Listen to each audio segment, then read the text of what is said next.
Perfect. Well, I am Terry Camerzell, and I'm here on behalf of Creation Fellowship Santee, and we're excited to start off another year of our virtually there presentations. So for those who are new to us, we've been meeting collectively for about 1.5 decades, really. About 10 years in person at the Creation and Earth History Museum in Santee, California. And now for the last almost 4 years, we've been meeting online. And God has blessed us with lots and lots of speakers who have come and donated their time. And God's given us this opportunity to highlight their ministries and let them share what they've been studying and learning with so many people. So you can find links to most of our past presentations by going to tinyurl.com/CFS archives. While you're there, you can also click on the link for upcoming speakers to find out the other speakers that we have scheduled so far for 2024. And you'll see that we actually have a new platform. We have 4 different channels where we post our videos, and one of them is now Let's Church. So if you haven't heard of that, that's a great opportunity to watch Christian videos that you can watch ad-free, and the transcripts are fully searchable.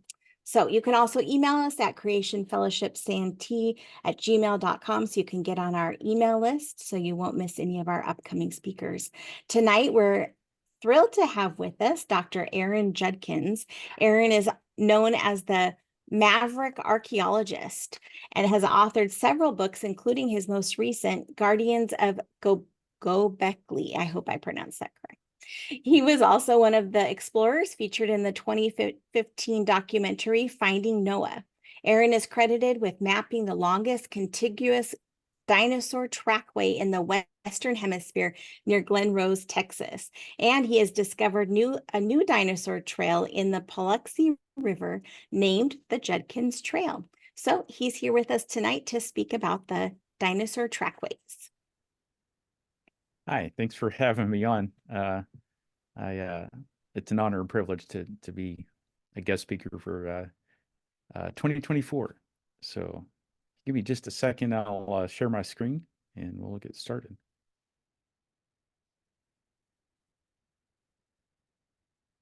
Should be it right there. And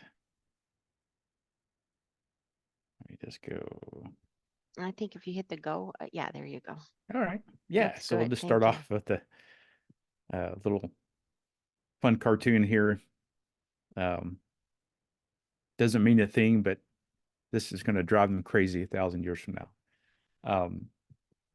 I think that's cute because a lot of times in archaeology, you try to find clues to the past, right? So any little thing that that can fill in the gap of information, that's what we look for as an archaeologist. So to me, that's why the study of the past, whether it be ancient civilizations, or in this case, we're going to talk about paleontology tonight, which is the part of the God's creation and the dinosaurs.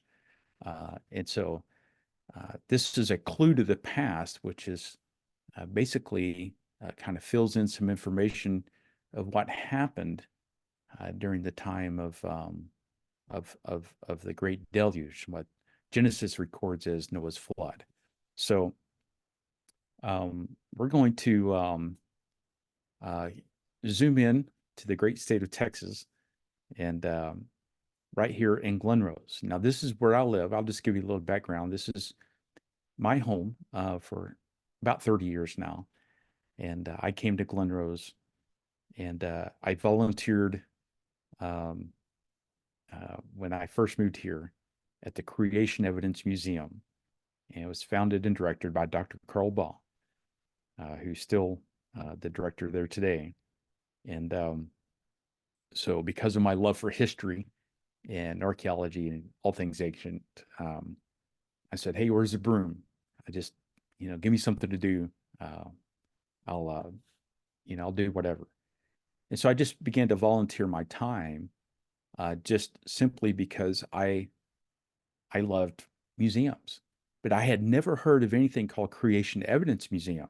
Now, this was very intriguing because my first visit to the museum was just as a visitor. I hadn't even moved to Glen Rose, and so I got introduced to the evidence for creation, and it really blew my mind.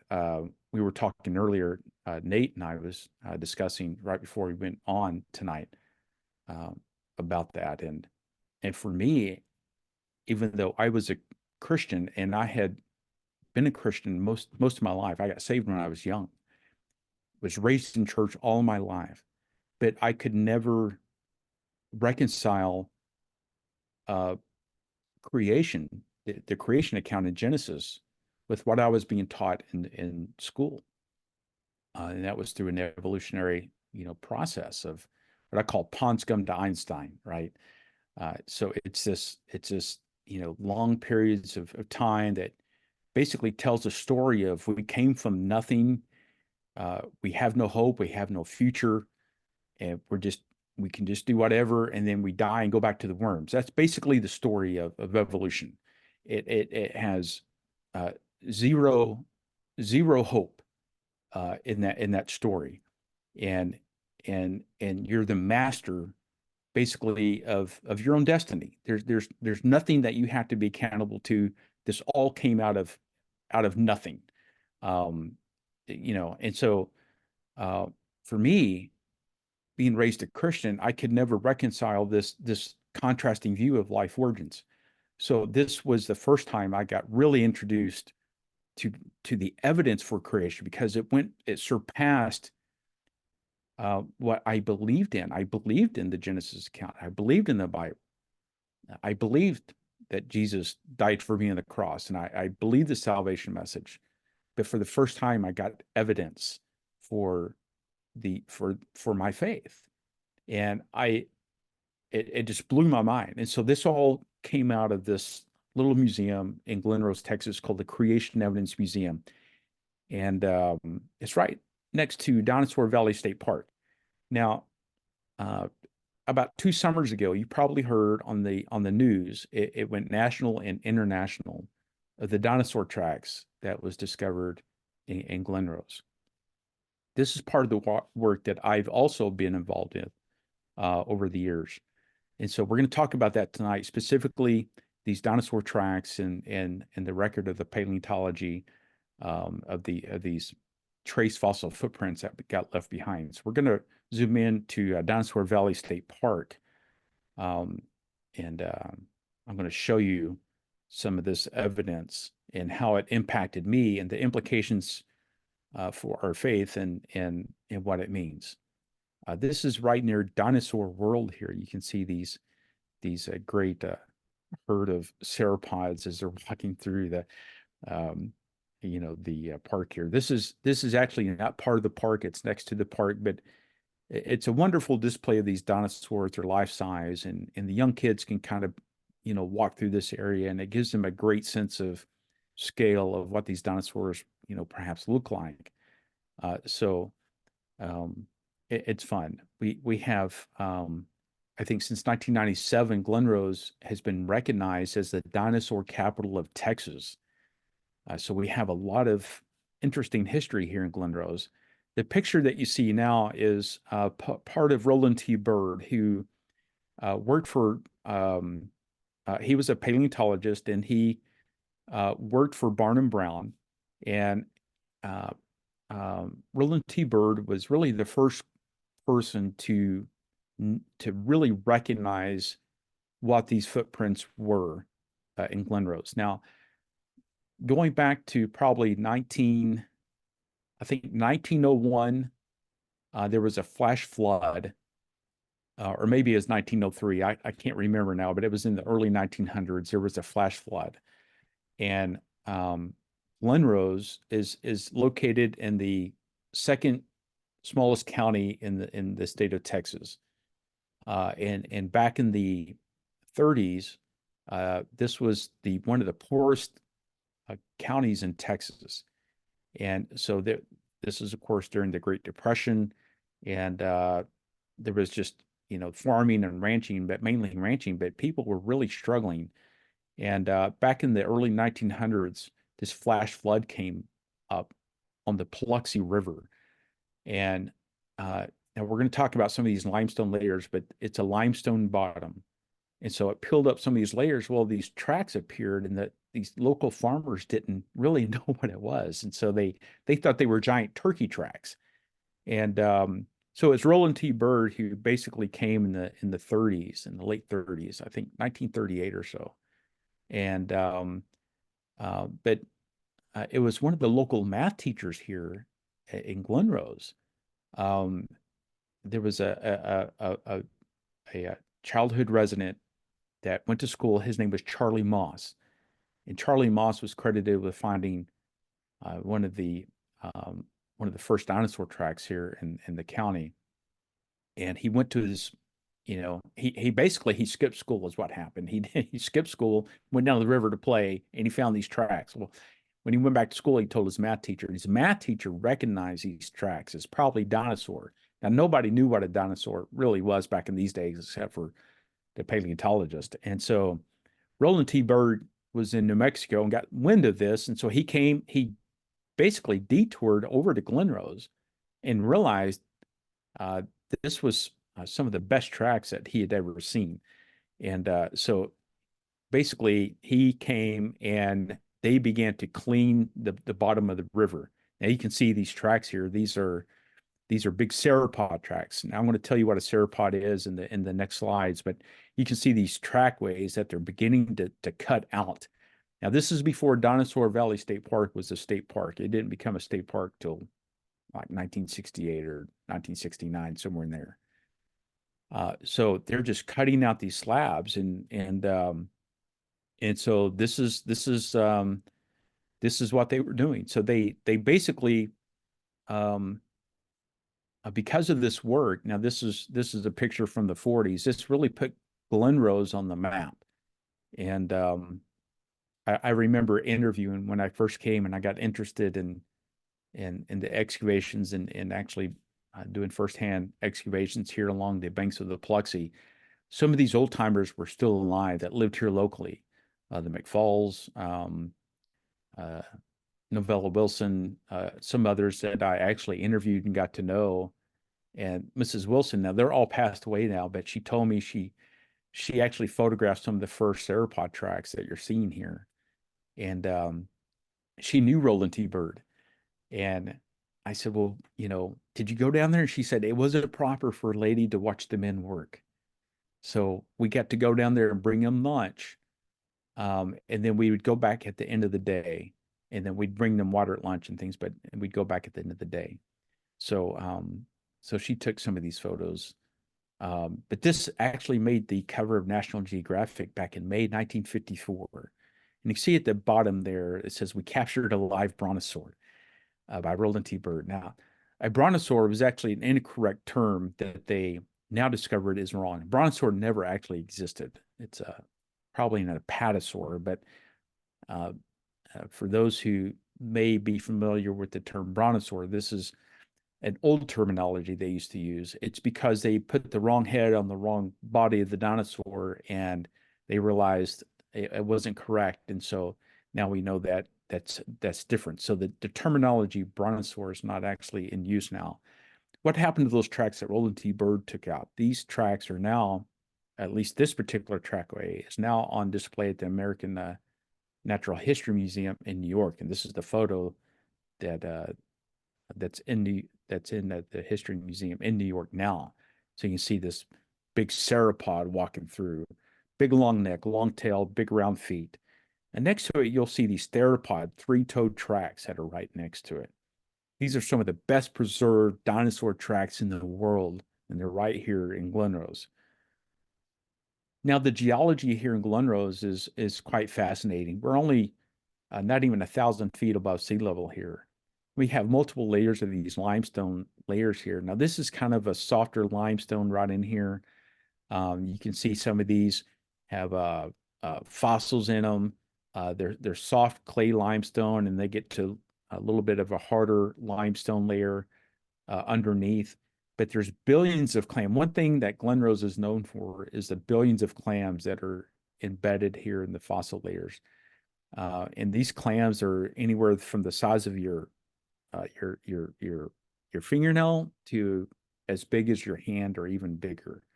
There are all kinds of different fossils here. They're index fossils, but these clams were essentially buried alive. And so a clam, if you think of a clam today, when it dies, the little muscle relaxes and the bivalve pops open, and then the birds come and scavenge it, right? And it kind of gets disarticulated. And these clams were buried alive. They were buried under pressure with a lot of sediment. So they were buried in a closed position. They didn't have time to pop open when that muscle relaxed. They didn't have time to do that. So this is a very a clear indication of rapid burial. But we're going to move on to the dinosaur tracks. And right underneath these layers here are the dinosaur tracks. Now, this picture is actually located in the park. This is actually underwater, but you can clearly see these dinosaur tracks on these layers here. These are theropod three-toed dinosaur tracks. And there's thousands of these tracks. And we'll talk a little bit about that. This is Acrocanthosaurus. This is one of the dinosaurs here in Glen Rose.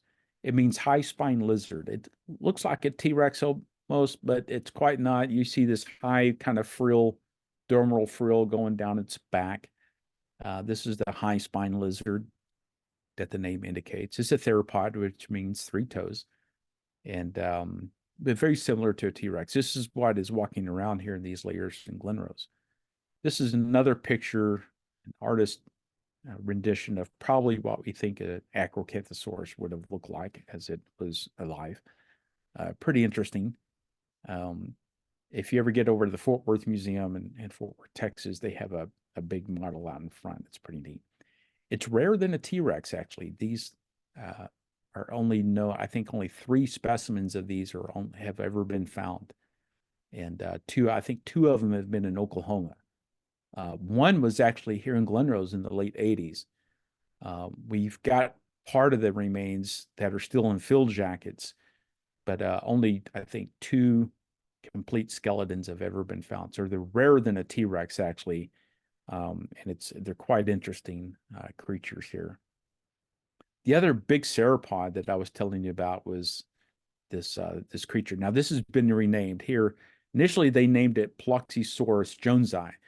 Ploxysaurus being from the river Ploxy here locally, but they've renamed it Ceroposeidon patellus is the new name for this, and I'm not really sure why they renamed it, but that's the new technical name for it. But it's the big long-necked dinosaur. Now, you may be familiar with the Glen Rose history and the Ploxy River dinosaur controversy.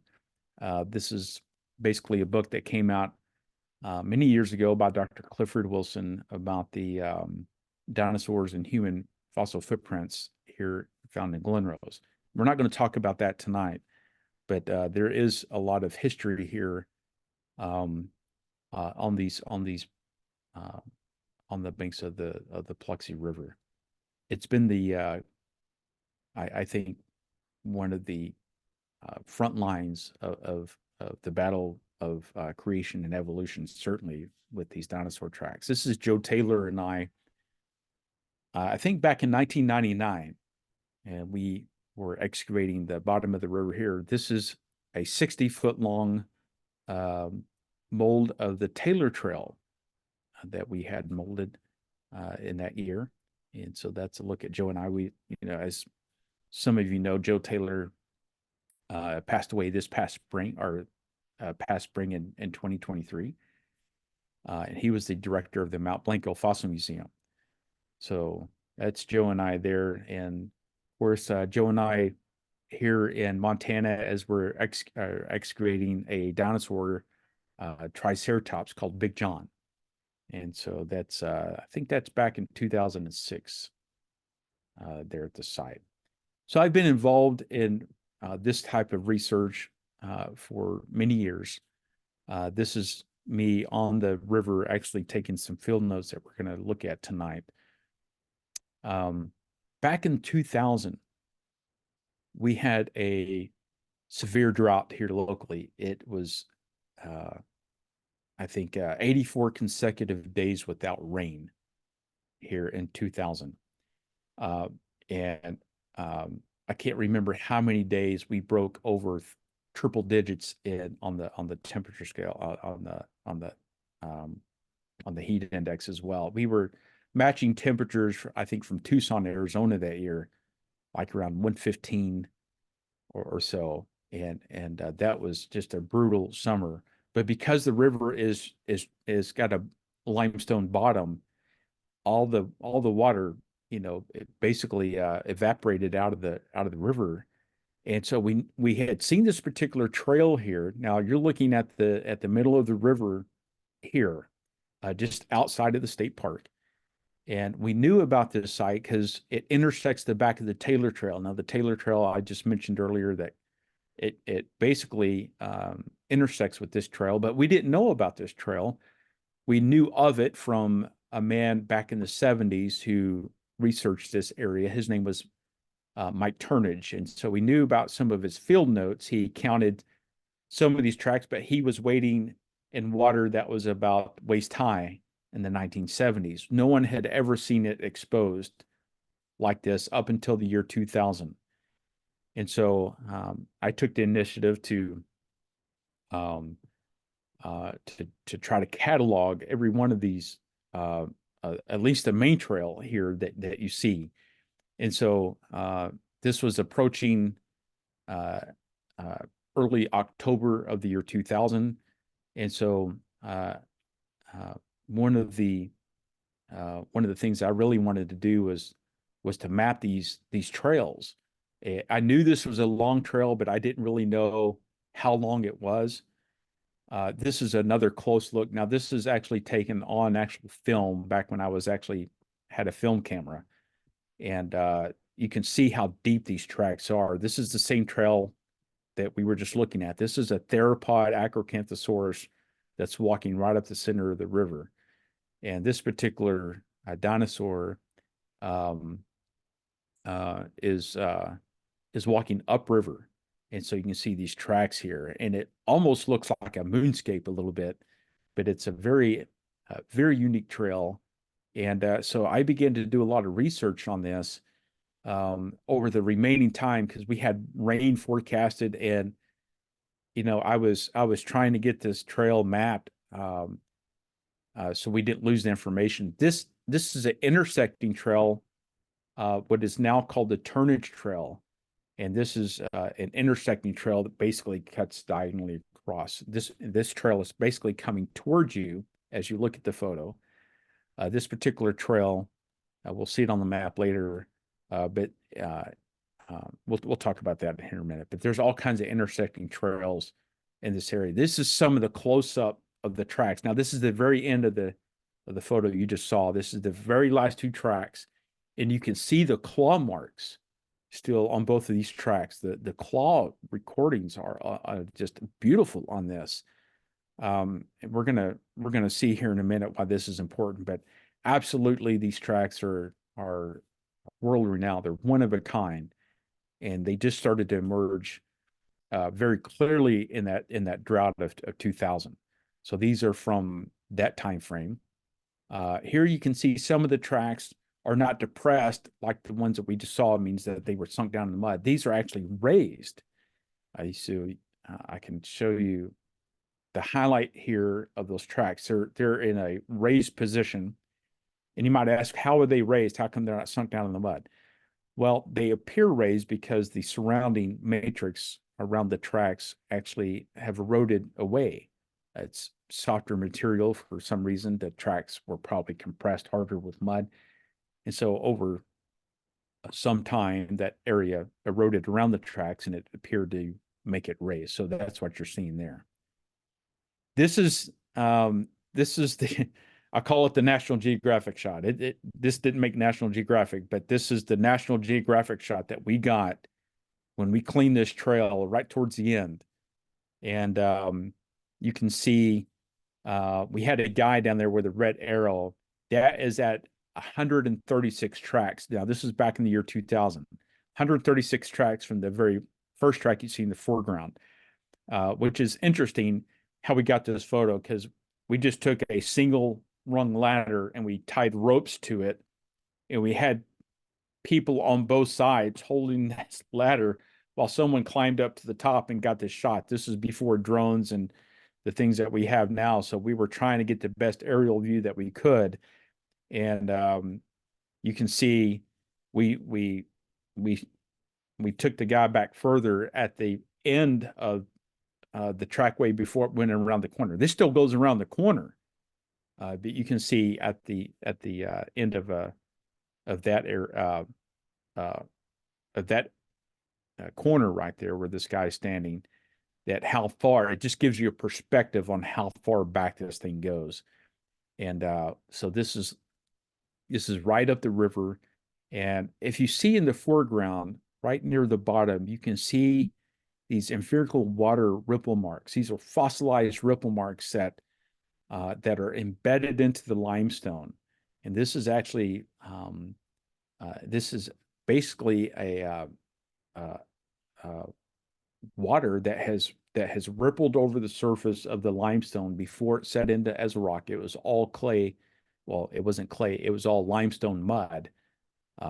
And so as this petrified and hardened in position, this actually recorded in these little ripple marks in the limestone. So it's called empirical water markings, and this is a very clear indication of a sedimentary rock. In this case, this is limestone that was laid down underwater.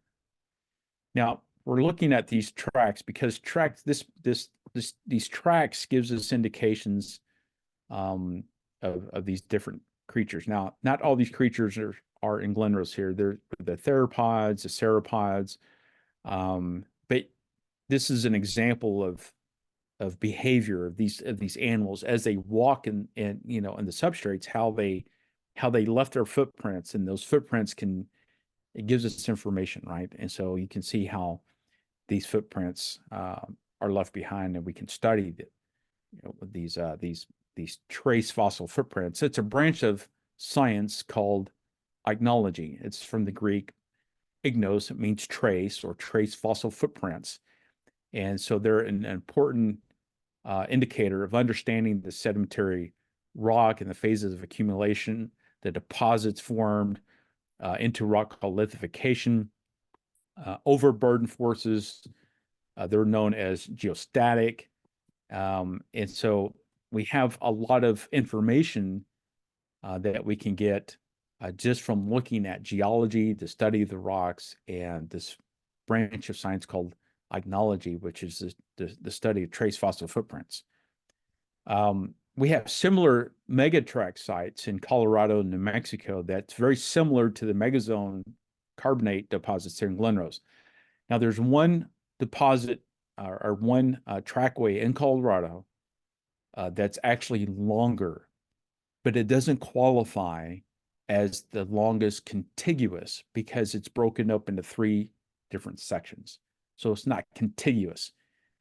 It's not continuous, it's contiguous. So the contiguous part of it is what gives it it's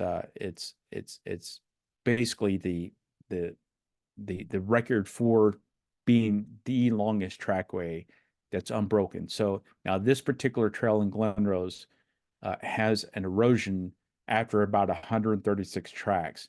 We lose it for some period of distance, and then we pick up the trail again. And so overall, it's about 500 feet long. But the contiguous part of it is the one that counts. Overall, it is the longest Dinosaur Trackway, even beating the record for the one in Colorado. So this is a record of these animals that are theropod. They're bipedal, which means they walk on 2 feet. With the exception of the sauropods, they're quadrupedal.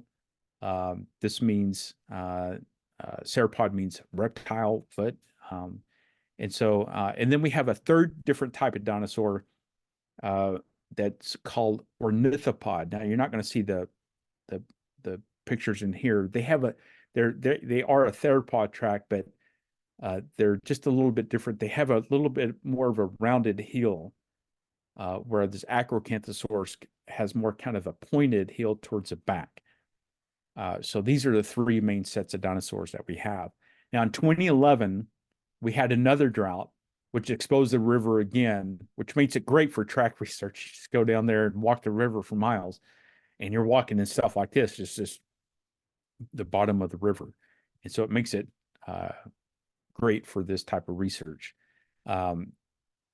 Last year, 2021, sorry, it'd be 2022 and 2023, we had some pretty severe hot summers here. I think we broke another record in 2022, but the river dried up again, and so we got down there. Now this is my son Tannen. We got down and started doing some more of this research, and basically got back to the particular trail of the Turnage Trail that I'm talking about. So we can study it more. So you can see how dry this gets. It's terrible for everything else, but it's great for this type of research.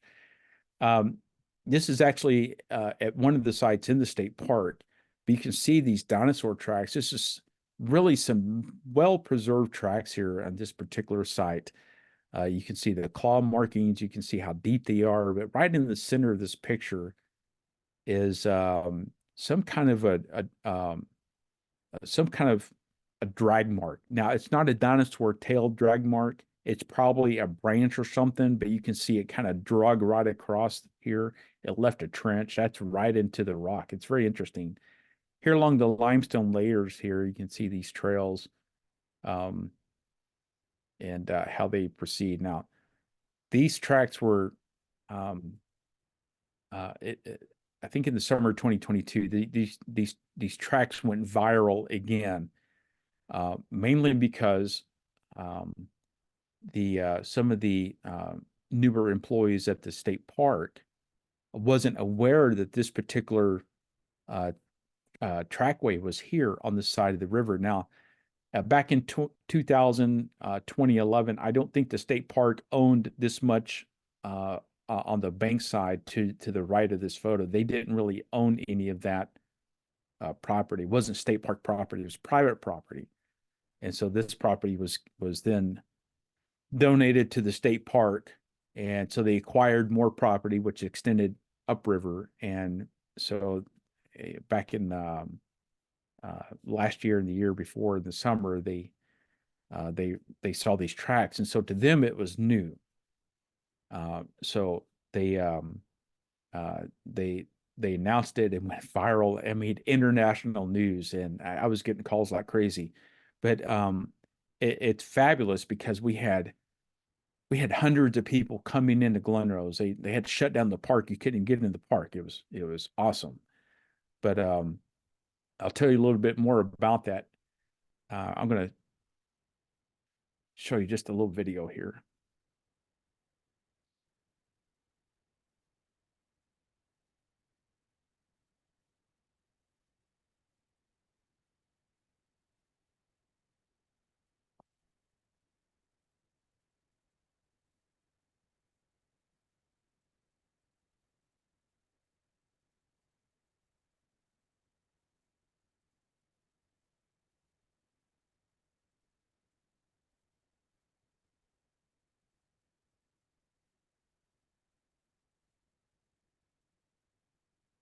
Yeah, so you can see the people in that shot, and that wasn't even the uh, there was I think that one Sunday I went down there was probably 500 people down there.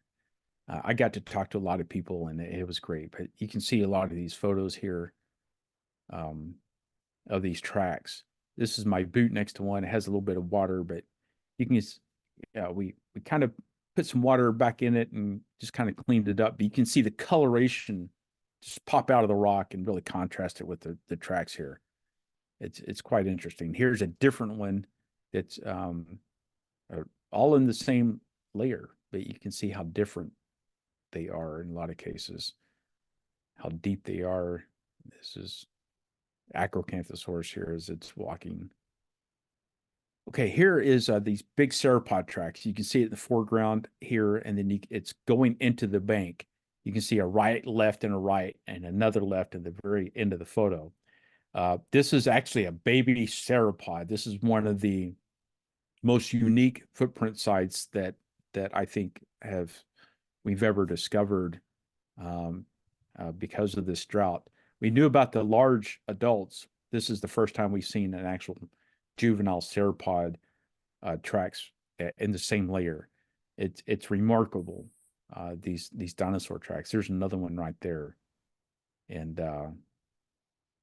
they're quite fascinating. This is my son when he was probably about 4, but he's sitting in one of these big sauropod tracks in some water, so you can just kind of see how a kid could get in there and play kind of in the puddle. But these are really large tracks. I think this particular track can hold 15 gallons or 20 gallons of water easy. This was this past summer. These are tracks. I call this a trample site because they're just going every which way, and they're really interesting. This is one of the tracks going upriver, and this is some water that had just got stale and set in these tracks, and algae kind of formed in there and created this kind of green moss. But it really kind of made a cool contrast with this, in the track. So I got a picture of it here. This is a baby theropod track. This is about the size of your hand. And so it really changes the information that we know of about did the young juveniles follow the adults around? The answer is yes. And some of the textbooks early on said no, that didn't happen. They just, they kind of went their own way after birth. This indicates that they did not. They actually followed at least the adults for some time. This is an interesting one. You think when you look at this particular track, you think it's a six-toed track. Some kind of big, weird dinosaur creature that's got 6 toes. This is actually 2 tracks together, one to the left and then one to the right, and so they step very close together. It looks like one track, but it's actually 2. That's pretty cool. So this is part of some of the things that we get to see what's going on down there. So a lot of it is just getting in there, cleaning these tracks out, and getting all the debris off so we can actually see what's there and how they look. This is one of the deeper ones. You can see how it kind of slid down into the mud on the hill. Some really fascinating tracks here on the Plux. You see in the foreground here those fossilized ripple marks. There's me next to one of the tracks. This is an infilling where the mud's kind of collapsed in on the toes. You can kind of see there, and that's why they're not as prominent. We're going to go through some of these pictures here so you can just get a scale of what's going on down there. Here's 2 tracks that are kind of facing each other, filled with some water. And just back up. This is an aerial shot beginning at the very front of the trail. So as I recorded on the video earlier, I was to the left, just to the left of the tent towards the back. That's where it starts. And then as we advance, we'll be looking at the middle section here. You can see the tent more over to the left side of the screen. The intersecting trailway right in the middle is the one we looked at earlier. And then this is the very end of the trail as that man was standing at the back around the corner. You can see in the right-hand side as that trail turns and goes actually into the bank. So it goes out of a bank, up the river, and into another bank. So we don't even know how long it is. It's incredible. This is one of the tracks that I'm looking at in the middle of the river here. And this is another baby theropod track, about the size of your hand here. Here's one, actually 2 that are raised. They're side by side, but they're kind of popped out and raised. I was talking about that earlier. These are some really nice examples of those dinosaur tracks. This is kind of a scale of the tracks down as you're standing on the river.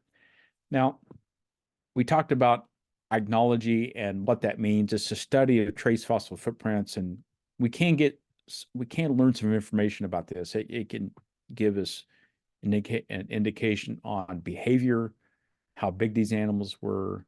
And so one of the things that you can do is measure the length of the footprint, and that gives us some information about how tall they were. The other thing we can do is we can measure stride, and we can measure pace angulation. And so you can see some examples of a stride would be, in this case, a left, right, left.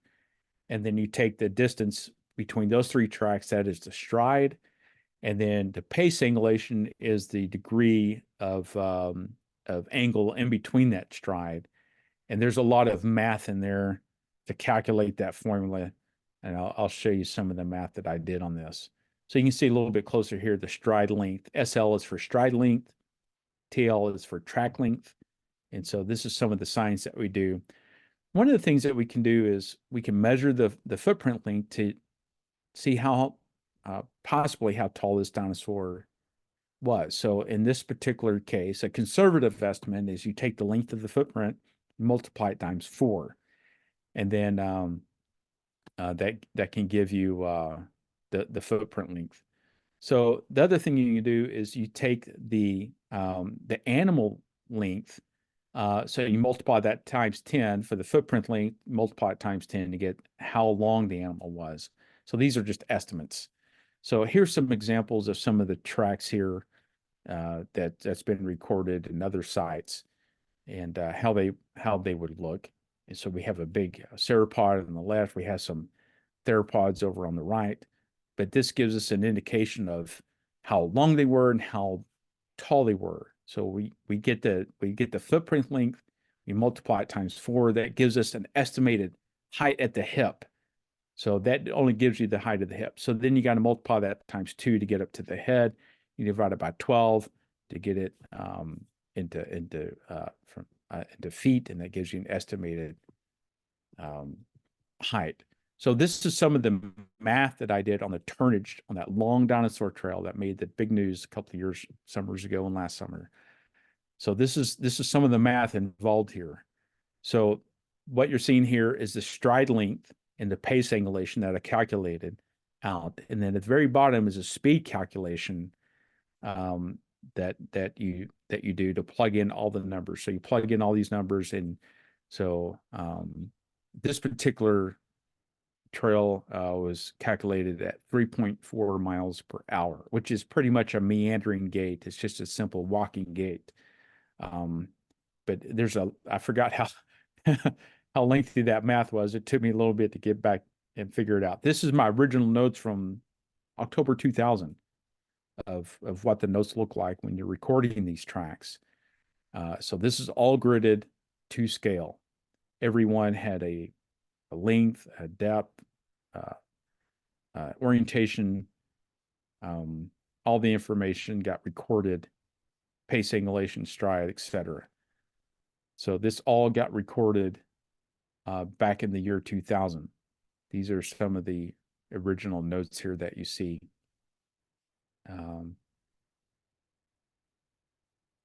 So all the work went into this, and this gets a little boring, so I'll just kind of skip ahead here. But data, recording the data is what you want, either through the math. This is for the Judkins Trail here, which gives us a different pace angulation of about 164 degrees. So 180 degrees would be a straight line if you put one foot in front of the other. This is at about 164 degrees. So pretty interesting. Also the speed calculation at the bottom here. This is how the tracks actually mapped out. If you could look at it from an aerial view, like we saw on the map earlier with the photos, this is kind of how the data points look when you put all that together. One thing that we did learn is from 23 years ago, that this area of erosion that you see in where there's actually a blank spot in the grid is where the erosion happened. I think there was about 60 foot of erosion between where it stops and where it picks up. That was 23 years ago. What we learned now 2 years ago is that actually there's about 100 feet of erosion now. So we lost several tracks in that 23 years. So this is why the data is important. This is all how it looks according to the actual to scale and how you can see it. So I put all this in, and this is actually what it looks like. This is, of course, 23 years old. Now this, I said 60 feet, this is 56 feet. Now it's probably more like 100 feet is what we learn now. So this is all the stats on both of those trackways. The one that's called the Judkins Trail. Someone said, well, why would you name a trail after yourself? I didn't name it after myself. It was named in honor of me for the work that I did on the track 23 years ago. The Dinosaur Valley State Park has actually renamed this site now because they didn't know, and to them, this was all new 2 years ago. So you'll hear it called the Lone Ranger Trail. This is what they dubbed it 2 years ago, the Lone Ranger Trail. They don't know it as the Turnage Trail. This is the name I gave it in honor of Mike Turnage. I met with the state park officials several times. I gave them all the data, the map, everything to turn it into the state. I don't know if they've done that or not. I take it on good faith that they have, but I'm not sure that they did. They didn't change the name, but it's a cool name, the Lone Ranger Trail, and I like it. Some other facts of, and then we're nearing the end here, but these dinosaur tracks are 65 million years old. Now, remember, this is Cretaceous, not Jurassic. This is Cretaceous. So in the limestone layers here, Glen Rose, they put it at 110 or 115 million years old, roughly, somewhere in there. These tracks are still visible. We saw the claw recordings. We saw details in these tracks. But at the erosion rate of thousandths of an inch in 1,000 years, even over 60 million years, you got 5 feet of erosion. There is no way these dinosaur tracks are still going to be there after millions of years. Now, this is why it's important in what we call creation apologetics. This is one of the evidences in evidential apologetics, if you will, the evidences that this is not millions of years old. This is recent. When I say recent, it's probably within thousands of years. It fits the biblical time frame of the Noahic deluge, which we estimate probably around 4,500 years ago. The biblical chronology is much different, but the story has never changed. The evolutionary story changes all the time. And we see that the biblical story has been unchanged throughout history, that God created, that the earth was flooded with water, and this is part of the evidence that we're seeing this catastrophic deluge that covered the earth. It is not a slow process of evolutionary time. In other words, the present is not the key to the past. We have major cataclysmic events in the past, and this is just one of them. But we see that in the vertebrate fossil record, which is what dinosaurs are considered a vertebrate creature, in the fossil record, they only represent 0.025% of the fossils. Over 95% of the fossil record is invertebrate, like the clams and the little spiral shells, etc. They're not the big dinosaur fossils. They're actually a very minute part of the fossil record, which I thought was pretty amazing. Why is this important? Well, Time came out a number of years ago, and they said the truth about dinosaurs. Surprise, just about everything you believe is wrong. Now, what I'm going to talk about next is not in this article, but the premise is the same. The truth about dinosaurs. Surprise, just about everything we know is wrong. Why? Because they taught such different things that they keep changing the story. Remember, I told you that the biblical story has never changed, but the evolutionary story keep changing. Here's some of the interesting facts. This is not a new find, but this is Leonardo. This is probably one of the best recorded mummified dinosaurs ever found. I didn't say fossilized. I said mummified. It's not fossilized. It is mummified. And it is a duck-billed dinosaur that was discovered in Montana called Leonardo. I've seen this. It's covered with soft tissues, up to 90% of the fossil, including muscle, the beak, the skin. The last meal in the stomach was preserved. It is mummified. Now, you can't get mummification like this over long processes of time. I'm sure you've had speakers in the past that have talked about this. But when the cow dies in the pasture, it doesn't become a fossil, right? Fossilization has to have very specific occurrences for it to happen. Basically, the processes that have to come together for fossilization is rapid burial, heat, pressure, and then time for that bone to be replaced by the mineral and the dirt become fossilized. This is mummified, which does not show it's millions of years old. It is recent. This is just evidences that I'm showing you. That's kind of an extra, if you will. But what else do we have? We have soft tissue. We have elastic. We have blood cells, red blood cells, fibrous tissue, blood vessels, and T-Rex bone that's supposedly 60 million years old. And we're discovering this. Now you say, well, this is a fluke. This is, how can this be? This is actually a slide of red blood cells in the T-Rex fossil that you can see. How is this dinosaur bone 60 million years old? It's not. Now, Dr. Mary Swatcher came out with this initially, although this has been done before her. She really kind of broke the thing wide open on this back in the 90s.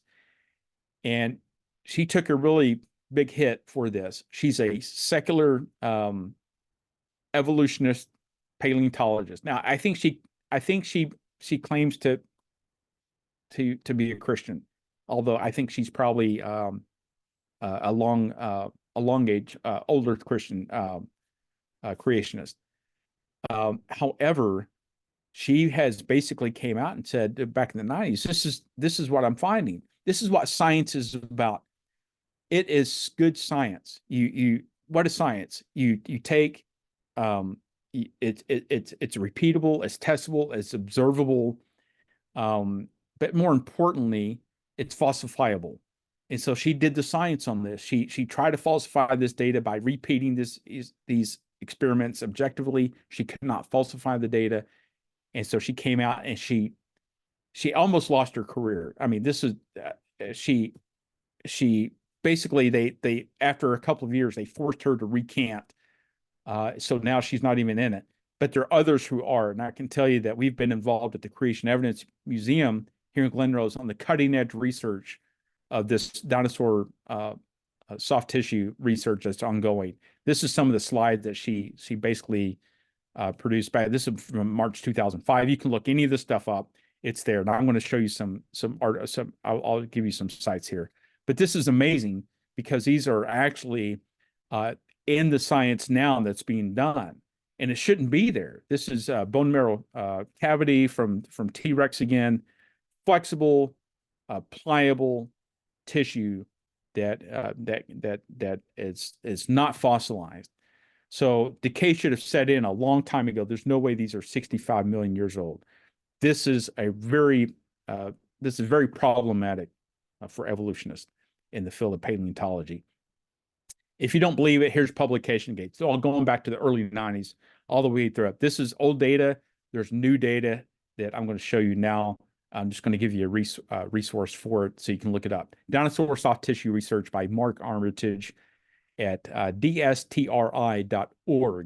I know Mark. He's been down to Glen Rose. He set up 4 electron microscopes for us in our dinosaur research lab. ICR from Dallas, specifically Dr. Brian Thomas, who's a colleague of mine, is leading up on that research now with Mark Armitage and others. This is cutting edge research that's being done now at the Creation Evidence Museum, along with Mark, and we're actually discovering in other dinosaur bones that we've excavated in Colorado and Montana and from other sites, not just in one dinosaur. It's not isolated. This is in multiple dinosaurs across different excavations. This is showing that there are soft tissue in these dinosaurs. Even the Acrocanthosaurus that was discovered here in Glen Rose back in the 80s. So there's a lot going on with this, but these dinosaurs did not die millions of years ago. They were buried alive underwater. And even if you go to these dinosaurs that are discovered in Gobi, China, they just didn't die in the desert. They were buried underwater. Even in the deserts of Gobi, it wasn't a desert. They were all buried underwater. This is the death pose where these dinosaurs are being asphyxiated. They're arched backwards. They're gasping for air. They've been buried alive. And this is exactly what we see in the fossil record. So here's the real fossil record. 95% are all invertebrates, primarily shells. We talked about most of, or less than 1% are actually vertebrates. This is just some of the significance of the field of paleontology, specifically ichnology, the study of trace fossil footprints, and why this is important, because it does show that the record of Genesis is true. There's actually evidence that we can follow. And this is just part of the evidence if you want to learn more. This is one of the last films I did called Qumran to Petra with filmmaker Ty Tauris. We go from the new discovery, the Dead Sea Scroll Cave in Qumran, Israel in 2017, where we discovered the 12th Dead Sea Scroll Cave. And we take you all the way to Petra in a 90-minute journey. It's all free for you to enjoy. You can find it on aaronjudkins.com. So with that, I think that concludes the presentation, I think, for me. So ready for questions. That was awesome. Did you want to stop sharing your screen so Yeah. we can? Yeah, I sure will. And there's my website, aaronjudkins.com. If you, oh, just one last thing. My latest book, Guardians of Göbekli, if you've heard of Göbekli Tepe, this is the latest book that I wrote on that called Guardians of Göbekli. It's an archaeological site in southeastern Turkey. You can find it at aaronjudkins.com. I had some questions about that. So during the question and answer, and before we stop the live stream, we'll have you repeat where people can pick up your products or see your videos. I found Aaron on Prophecy Watchers, and he was talking about what is it? Göbekli Tepe. I can't say that. It takes some practice. One of the things that they were talking about it being like 7,000, 8,000, 9,000 years old. So I kind of hesitated to invite you to speak, because now I think the Earth is maybe probably 7,000 years old, because I think they did some fudging with the numbers. Because if you look at the Septuagint and then you look at the Masoretic text, there's probably almost 1,000 years missing there. But anyways, Göbekli, what? Göbekli Tepe is the name of the book. Actually, I actually mentioned that specific chronology in the book. It's not just a book on Göbekli Tepe, some kind of boring archaeological site in southeast Turkey. What does it matter to you or to me? It's significant because one of the time frame that you just mentioned, I don't believe it's as old as that they say it is. For one, I look at it with a Old Testament framework, and I apply the Old Testament framework to Göbekli Tepe, and you get a much different chronology used in the Bible. But it took me down so many paths in this book that I ended up writing some appendixes in the book. So if you get the book and you follow there's about 200 footnotes in the book, and then there's appendixes in the back. But if you read those appendixes, it's going to scream young Earth creation, because I have to talk about the significance of the rocks at Göbekli Tepe. They're limestone, so I have to talk about limestone. I have to talk about the formation of limestone, how it's formed, by the processes of the Great Deluge.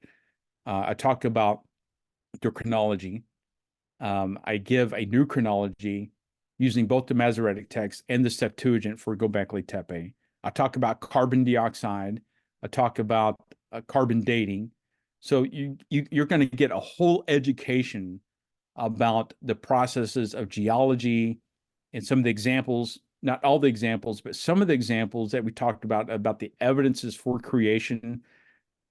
Dinosaurs is just one of them, but you're going to get a whole reference library into one book. This book took me 2.5 years to research alone, but you're going to have so much reference material in this book that I think it'll really open your understanding. If you follow the references and the footnotes, you're going to really get a solid education in this. About how many pages is it?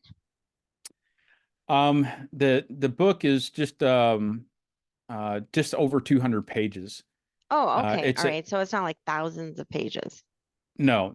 It's designed for just the layperson to read. I present it in I think a very easy to read format for those who don't understand archaeology. It's not in terms where we can understand it. So, but this book actually screams young Earth creation, because I realized I had to explain some of these things and give a foundation for some of it, and I hadn't intended on doing that. So these became appendixes in the back of the book. So it's really a wonderful resource if you want to know the details, the finer details about some of these things. Like we talked about limestone, the formation of that. I tell you about all these processes and how it happened in the flood and how these deposits were made and why limestone formed in the first place and how it formed.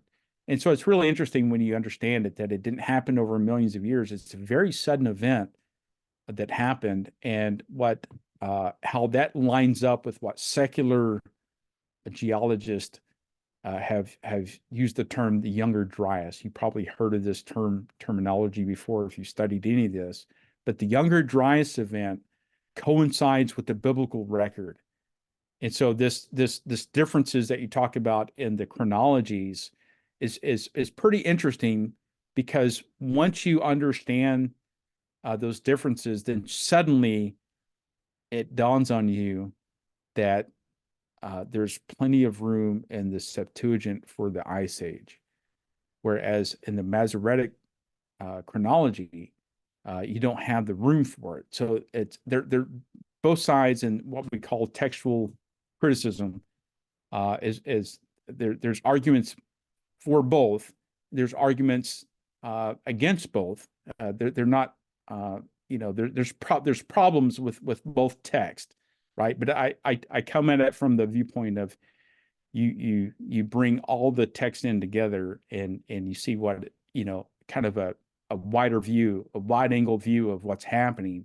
So this is the approach I take with Göbekli Tepe. So I use both timelines. And it's very interesting when you use both timelines, you think you're going to get something very, very different regarding Göbekli Tepe, and you actually don't. It's not as far apart as you would think.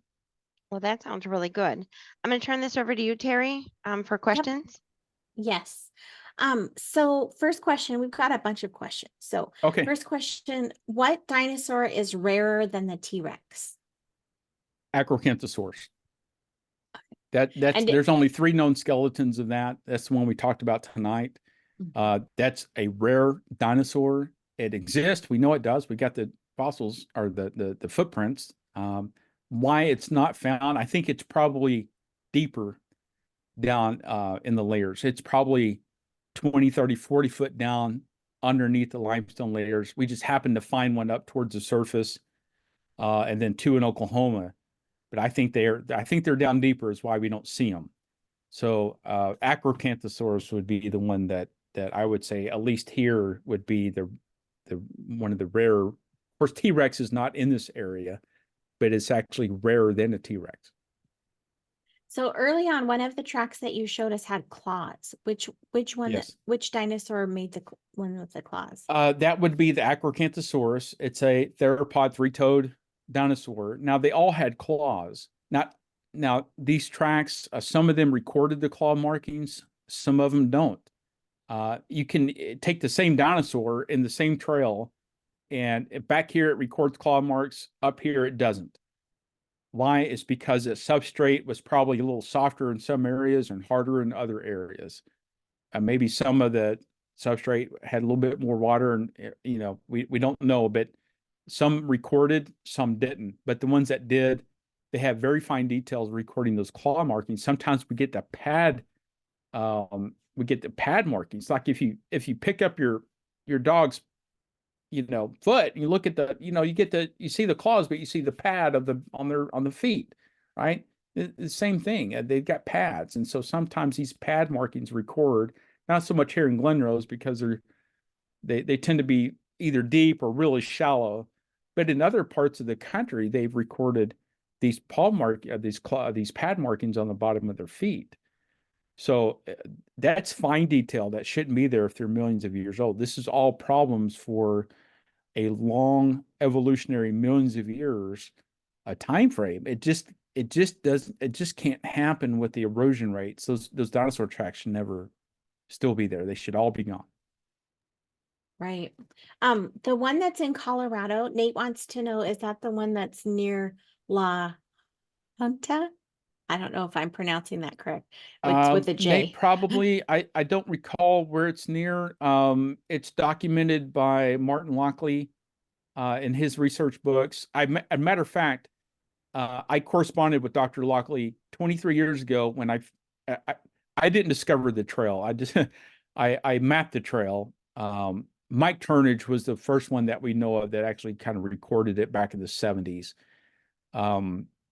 But this is the first time it was actually documented. Now, 2 years ago, it was documented by others, Dallas Paleontology Society, and there was a lot of volunteers that came out.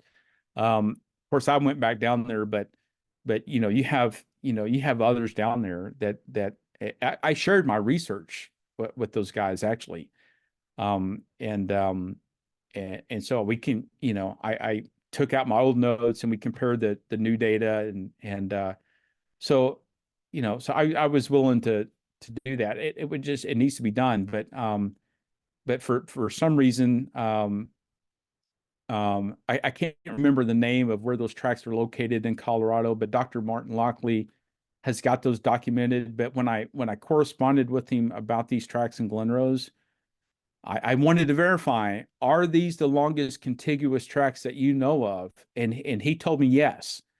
And that record still stands. So that's not coming from me. That's coming from, a world-renowned secular, ichnologist who studies this for a living. And he's the one that said this is, one of the longest contiguous trackways in the world right here in Glen Rose.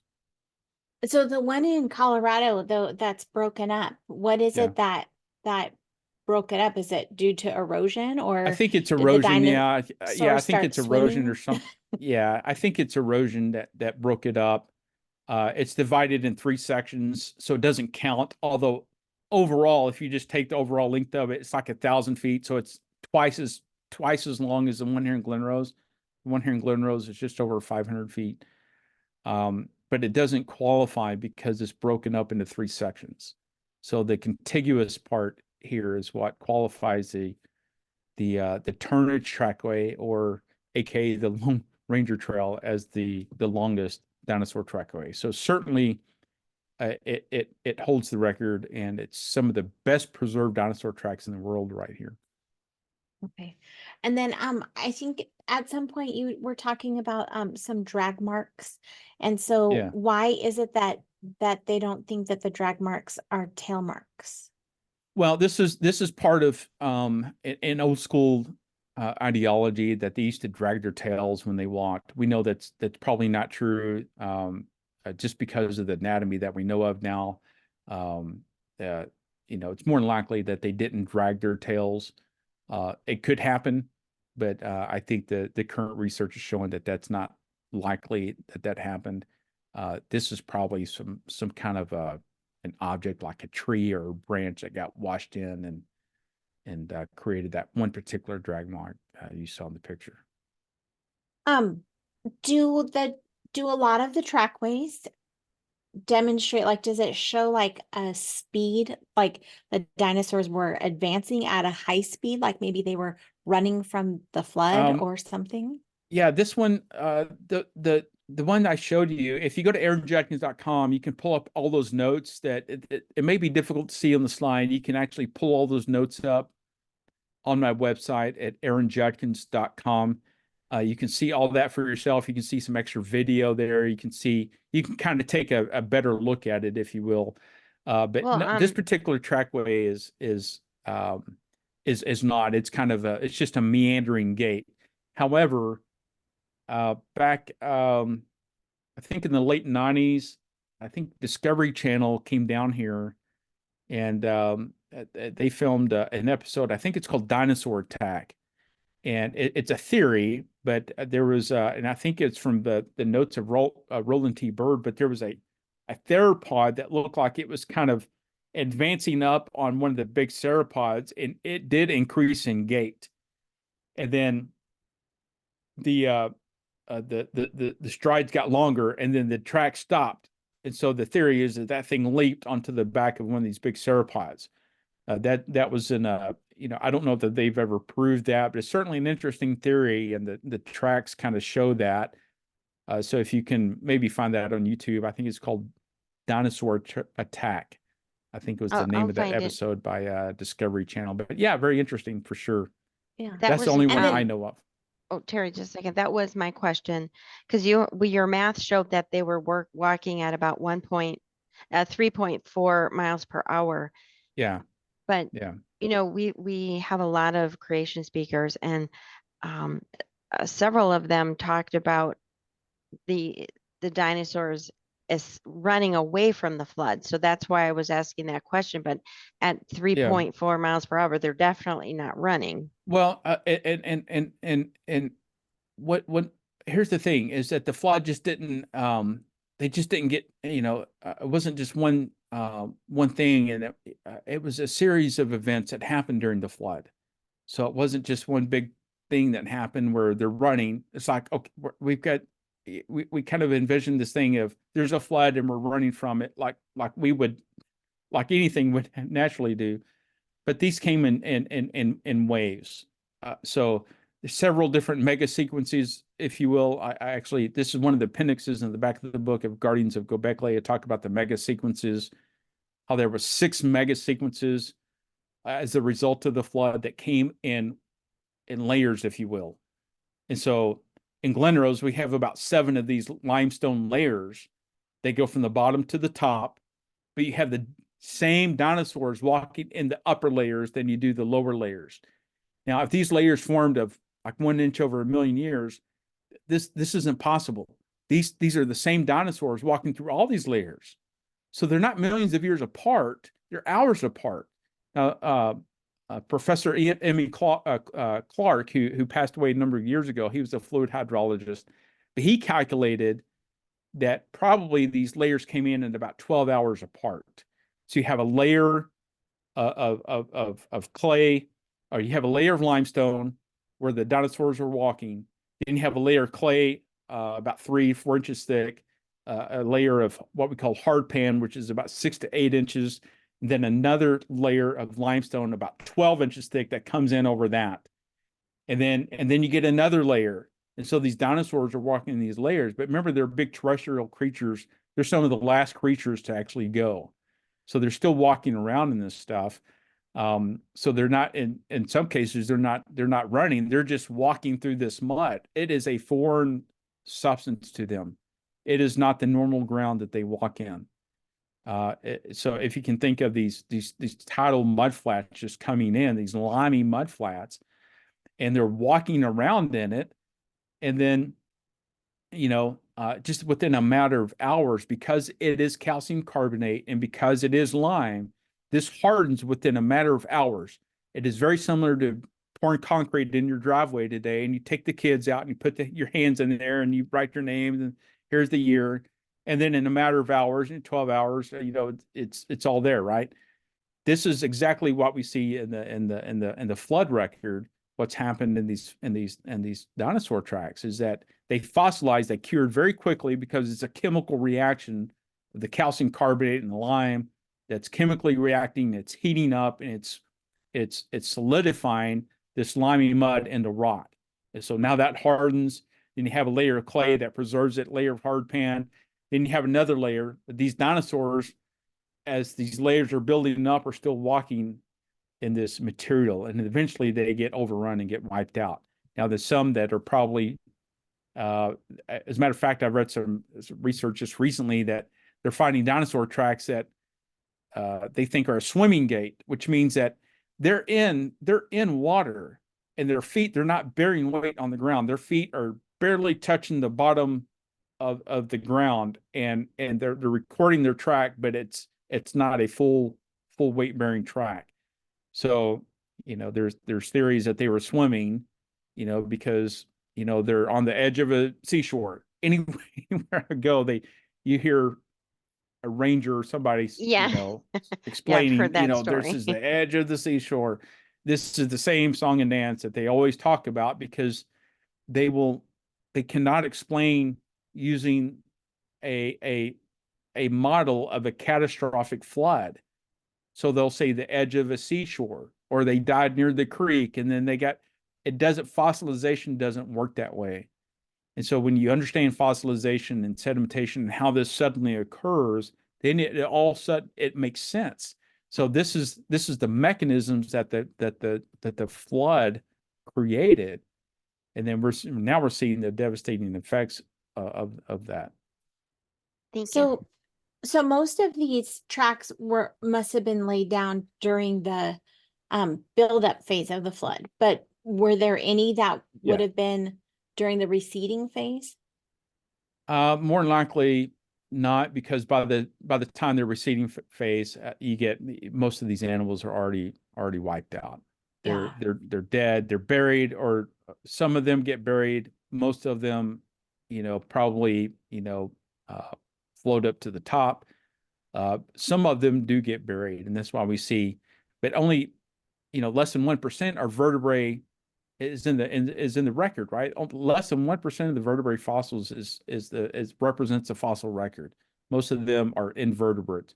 So I think a lot of them died and just didn't get buried. They kind of bloated and floated, if you would, during the flood, or some of them perhaps just got broken up and disarticulated, and we don't see any remains. But the ones who took some more direct hits, they did get buried. And I think it occurred during the processes of the flood, not after. And then do you think that, in your findings, is there one predominant direction that all of the tracks are going? Some have indicated that they were, at least here locally, they were heading south, which towards a lano uplift, which is a granite layer underneath the limestone that actually creates what they call the lano uplift. It bulges out there at a place called Enchanted Rock out by Fredericksburg, Texas. It's a natural, just granite dome uplift. Some say they were kind of going towards there. I don't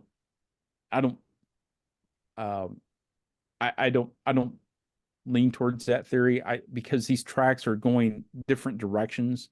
A lot of times, I don't really see them going one general direction. There are some people who theorize about that. I don't see that. I think they're just, we saw the pictures. They're going everywhere.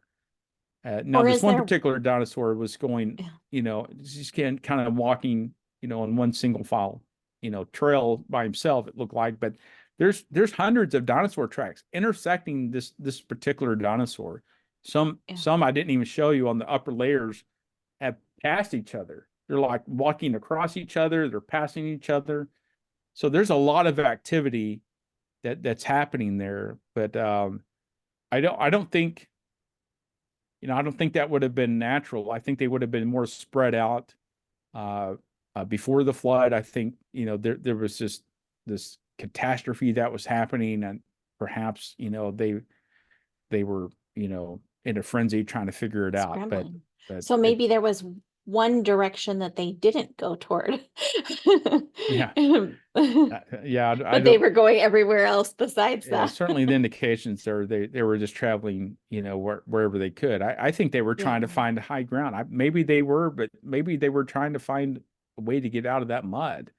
Yeah. That would be my guess. But, if it happened over a series of hours, they had time to kind of meander through this. And then so it leaves all this record of activity, which we can study the behavior of these animals. But remember, eventually they get overrun in the flood. Linda's asking, how accurate do you think the measurement guesses, such as 4-foot lengths to get hip height, are, and how would we yeah, know? it's a conservative estimate. There's more, you can put the numbers a little bit more on the liberal side. I went with the conservative numbers that are used. So these particular dinosaurs, you take the length, you multiply it times 4, it gets you to the height of the hip. You double that to get to the head. You divide it by 12 to get into inches, and then that then you convert it over into feet. Yeah. And so that's what that's an estimate. It's a conservative estimate. And then you take the the other calculations that I mentioned, but they're just conservative estimates. Is the conservative numbers are the ones I used. But certainly these indicate that these, and I put it on the maps there, on all that data, the map and everything, and that's all available on my website. But those are all conservative estimates. They could have been a little bit higher by a few feet for sure, but they were definitely probably 12, 13 foot tall regarding the Acrocanthosaurus, for sure. We have larger tracks. We have a larger track at the museum that's 2 foot long and 2 foot wide. And these are certainly much larger than the ones that I showed you tonight. That was found in a different area. Those are some of the largest Acrocanthosaurus tracks I've seen. I just saw an article, I want to say somewhere down South America, but they found a big theropod that was 4 foot. The footprint was 4 foot long, 4 foot. So this is twice the size as the one here that we have. That's one of the biggest ones I've seen, is 2 foot long. But you certainly take that measurement, do the math on it. You can see how big that Yeah, thing is. that's big. Yeah. Okay, so I know we're over time, but we do have 3 more questions if you're okay. We don't want to keep sure. you longer than you want to stay. But Linda also is asking, what do you think of the claims of human tracks along with the dino tracks? Yeah, so I did some research in that. That's certainly, I think, a longer discussion, perhaps for another time. But if you go to my website, you can see some material that I wrote on that. But definitely, there's a lot of controversy in that, for sure. But I've been involved in excavations here locally for almost 30 years, and elsewhere. I put together some research on that. That's available on my website, Okay. specifically in a book. Okay, and then Rob is asking, who was it that dug up the mummified dinosaur? I don't know. You can Google it. It's Leonardo. I honestly, I can't remember all the history and details on Leonardo, but it's certainly documented. You could just Google search it. I think it's fascinating because it's mummified. So, but there's been and that's old news actually. There's been a lot more found since then, but Leonardo is certainly one of the more famous ones. Okay, and then last question, Jeff is asking, how or have you studied any trackways in South America or Australia? No.